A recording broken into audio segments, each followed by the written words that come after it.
non maa jël sama temps maa dugg sa programme. Voilà merci non justement par rapport à la question. maillage sécurité bi Jean-Baptiste Tine Rallye Dakar Kédougou. Voilà. Inspecteur général Mame Seydou Ndour qui lance aussi la police 2.0 hein? Voilà. D'accord. Alors récemment dafa am l'indice mondial sur le terrorisme bu génn. Classé 5 pays du Sahel. Parmi les pays les plus atteints sur la question terroriste. Cet indice-là, c'est fait par des chercheurs qui sont basés en Australie. Donc ñoo génnee affaire boobu. Au même moment, on a vu ces jours-ci, on a vu vraiment un déploiement, une visibilité du ministre de l'Intérieur sur le terrain. Barki biig ci guddi dans la nuit du 23 au 24. C'est ça qu'on attend des autorités. jóge na fii Dakar ba egg Kédougou. C'est-à-dire de visu moom il a constaté tout le dispositif sécuritaire le long du corridor Dakar Tambacounda, le long du corridor Tambacounda Kédougou, c'est-à-dire gis les checkpoints, gis les postes de contrôle, gis les brigades, ainsi de suite. Voici ce qu'on attend de nos autorités, surtout en des moments yi nga xam ne voilà on voit ou bien on sent ou bien on pense que tout autour du Sénégal il y a quelques menaces. Donc lii c'est une mission bi nga xam ne que le général Jean-Baptiste Tine a eu à faire et benn la ci yi nga xam ne mën nañu ko tudd. Cette mission également a permis non seulement de prendre contact avec les hommes, de prendre contact avec les femmes, de prendre contact avec les populations. Ci foofu nag l'inspecteur général de la police Mame Seydou Ndour il avait déjà lancé ce concept de police de proximité. C'est-à-dire cette fois-ci ñoom la ñuy wax dañ ne plus ce n'est plus aux citoyens de venir vers la police, mais police mooy dem fekk citoyens yi. C'est-à-dire tey la ñuy gis di ko casse voilà nonchalance wala yenn comportement yi mu ne loolu ça va être des choses qui vont être conjuguées au passé. mooy lan mooy que dans les coins les plus reculés daañu fexe ba nga am une présence policière. Partout où les Sénégalais se sentiront en insécurité, on créera là-bas les conditions de la sécurité. Mooy ce que les penseurs en criminologie ont l'habitude de dire. Mooy que la rue c'est deux choses. ñaari mbir la. mooy police moo koy occupé wala délinquant moo koy occupé. Alors police nag nee nañu léegi ñoom décidé nañ ñu que ñoom ñooy occupé mbedd bi. mooy tey ñoom ñooy fekk population yi fa ñu nekk en fonction de leur désir ci wàllu sécurité ñu assumer ko conceptualiser ko à partir du réel, pas mu nekk une sécurité bi nga xam ne dañuy toog fii à Dakar penser ko ne fële ca Diofior ci Fatou lii lañ leen war a defal non dañuy dem foofu Diofior wax ak population yi xam population yi lan lañu bëgg ci wàllu sécurité ñu defal leen ko noonu. Donc c'est cette nouvelle donne, cette nouvelle directive bi nga xam ne moom nañu nar a lancer qui va être quand même salutaire madame, parce que le problème qu'on a effectivement noonu suñuy population souvent du ñu am accès au service public du yemul ci police gendarmerie rek du ñu am accès au service public. waaw dañ koy ragal alors tey bu ñu demee fekk leen fa ñu nekk. defal leen la ñu bëgg pour aar leen, parce que c'est aussi ça un état. Faire en sorte que ceux-là même bu ñu xamul yow sa utilité lan la, mais yow nga xamal leen yow lan mooy sa utilité. Donc c'est une excellente chose mooy ce qui est en train d'être fait. Mieux. Et c'est là où je dis encore une fois, même si je suis très critique avec le régime, sur cette partie-là ils sont en train de faire d'excellentes choses. Parce que nag madame, entre nous, le défunt régime de Macky Sall non dégâts yu ñu def fii surtout ci wàllu sécurité, je crois que il faudra plus d'un mandat pour ñu essayer ko defaraat xaw ma nag dans d'autres secteurs mais dans le secteur de la sécurité que je maîtrise il y a d'énormes dégâts qui ont été causés et que là les forces de défense et de sécurité sont en train de remonter un peu la pente pour recoller avec les populations parce que li gën a yéeme ci sécurité madame mooy ngay protéger ki nga xam ne bëggul nga protéger ko wala ngay protéger ki nga xam ne ñemewul nga protéger ko en fait c'est ci loolu la ñu dugaloon mooy li may wax souvent toll nañu woon jamono bi nga xam ne boo gisee takk der boo gisee policier wala gendarme au lieu sa xel dal da ngay tiit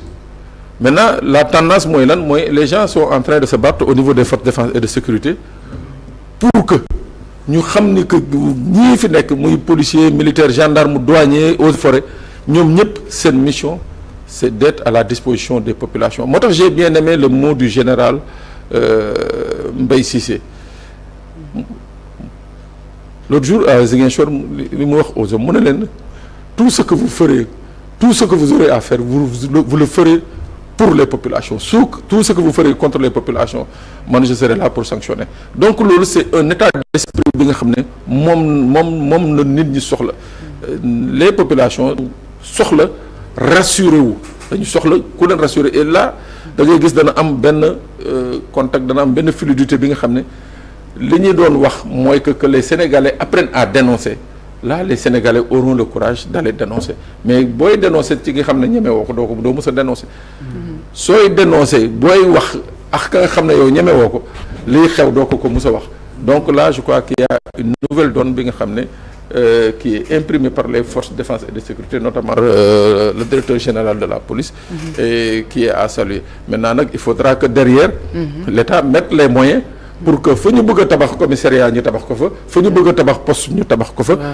fu ñu bëgg a doter en matériel humain et roulant les autres État génne son chéquier pour le faire voilà par rapport à ça nag waaw foofu moom gisuñu foofu moom mun nañu nangu ni que y aura pas de gabegie waaw parce que ce sera la sécurité des Sénégalais voilà beneen point Pape Sané du trafic de bois l'armée et les eaux et forêts qui signent la fin du pillage qu'on constatait là avant xam nga ñun le Sénégal on a subi pendant plus de 25 ans mooy 10 ans après 15 ans après le début de l'irrédentisme en Casamance après 82 15 ans après nañu constaté ni que cette fameuse question d'indépendance en fait amoon na d'autres motivations mooy lan mooy trafic de bois trafic de chanvre indien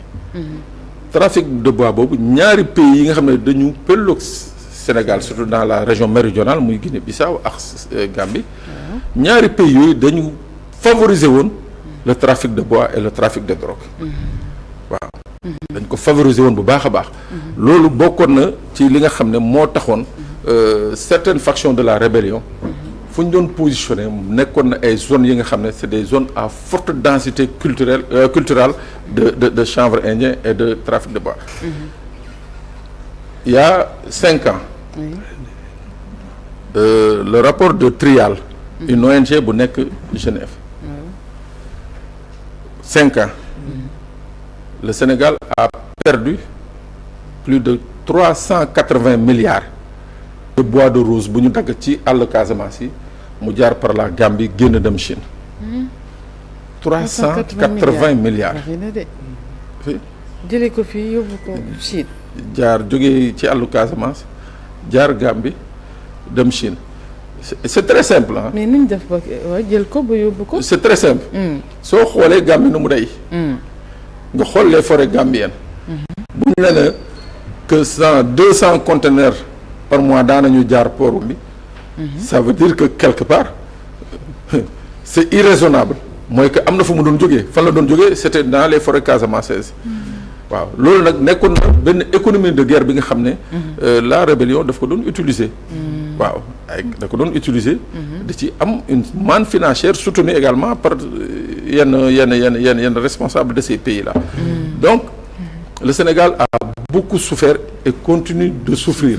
malgré sax les accords yaa ngi fàttali les accords qui eu bi Aïssata Tall nekkee ministre des affaires étrangères avec son homologue gambienne mais Aïssata Tall toll fii au ministère des affaires étrangères daa di ne il sera très difficile de lutter contre le trafic de bois parce que matériel yu ñu yor ñun sax yoruñu ko je sais pas si vous vous rappelez à l'époque de ces propos-là donc pour dire que trafic bi avait atteint une certaine dimension mais aujourd'hui avec la visite du chef d'état-major général des armées dans la zone sud fi mu pointé du doigt dafa ne mënatuñu nekk ci dëkk bi nga xam ne dañuy toog di observer ñuy jël flore bi ak faune bi di ko yóbbu nii donc non seulement dans la mission des militaires bokkoon na ci mooy sécuriser la région sécuriser le pays mais dañ leen di yokkalaat benn mission bi nga xam ne particulière ce sera une mission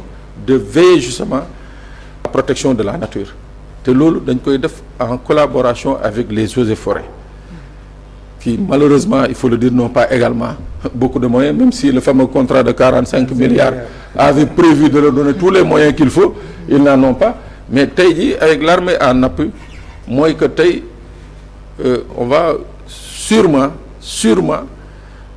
restreindre ce qu'on appelle le trafic de bois parce que tamit il y a un excellent maillage sécuritaire de l'arbre au niveau de la zone sud ça il faut le reconnaître il y a un excellent maillage sécuritaire donc loolu bu ñu ci boolee les eaux et forêts comme ni ñu koy defee nii ou bien souvent des opérations spontanées avec la gendarmerie ou avec une autre entité mooy que c'est sûr et certain que on peut assister à une nouvelle reforestation des forêts Casamance parce que li fa des moom daanaka bëreetul à part les forêts de Boffa Bayotte mooy fii amoon coow les consorts à part ces forêts là te le danger aujourd'hui mooy chinois yi nga xam ne ñoo implanté woon en Gambie di jënd bois bi ak indiens yi seen sociétés yi migré nañu dem Bissau mooy donc ça veut dire que ñoom tey seen gët fu ñu ko teg mooy c'est sur les dernières forêts de Boffa et de Bayotte donc mais ku leen jox accord boobu sax ñoom. mais kenn joxu leen c'est non c'est très simple. le piège c'est simple.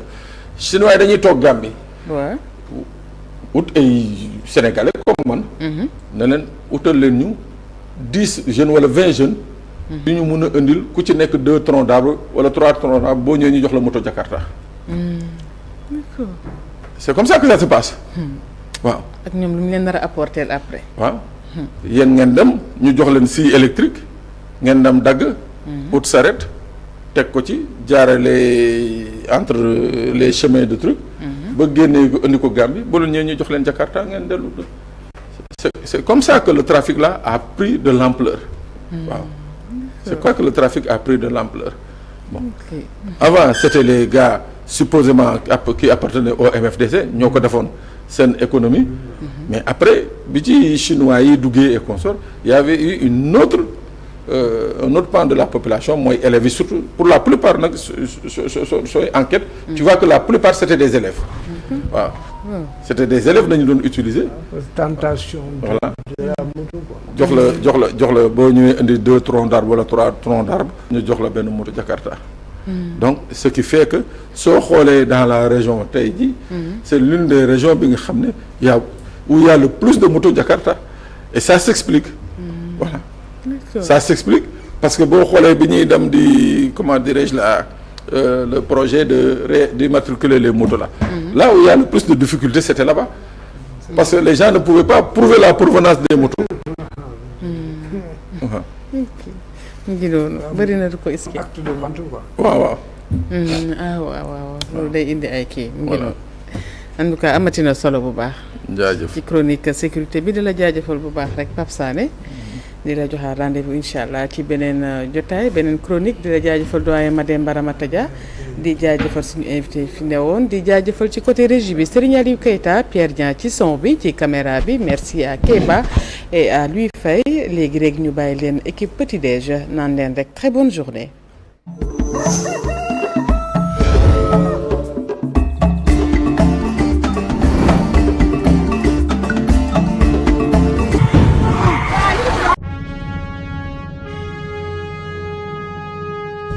seen patron tuddul Sidy Lamine Niass tuddul keneen c'est le peuple sénégalais c'est lui qui vous paie mooy ki leen di jëmale kanam